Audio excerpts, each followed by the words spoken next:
এই যে বিল্ডিংটিকে দেখতে পাচ্ছেন, এটি বিল্ডিং নয়, এটি পুরো একটি শহর, যেখানে বাজার করতে গেলে, স্কুলে গেলে বা এমনকি থানায় গেলে আপনাকে এই বিল্ডিং থেকে বেরোতেই হবে না। অবিশ্বাস্য মনে হচ্ছে, কিন্তু আমেরিকার আলাস্কায় ঠিক এমন একটা শহর আছে, নাম তার উইটিয়ার।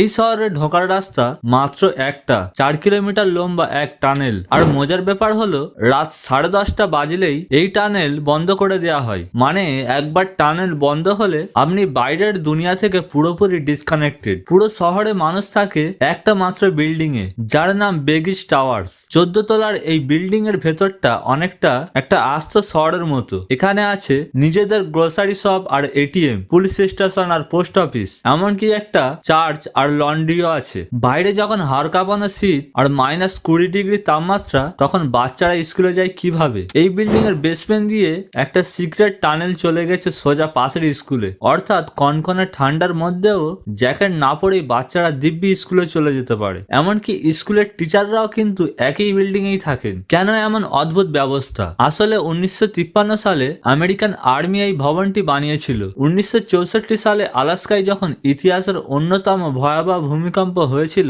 তখনও এই বিল্ডিংটার কিচ্ছু হয়নি। এতটাই মজবুত করে এটি তৈরি। বর্তমানে এখানে প্রায় 300 জন মানুষ থাকেন। আপনি চাইলে পর্যটক হিসেবেও সেখানে যেতে পারেন, কারণ বিল্ডিং এর ওপরের তলায় গেস্টদের থাকার জন্য হোটেলও আছে। আপনি কি এমন কোনো বিল্ডিং এ সারা জীবন থাকতে চান? তাহলে কমেন্ট করে জানান। ভিডিওটি ভালো লাগলে লাইক অবশ্যই করবেন। ধন্যবাদ।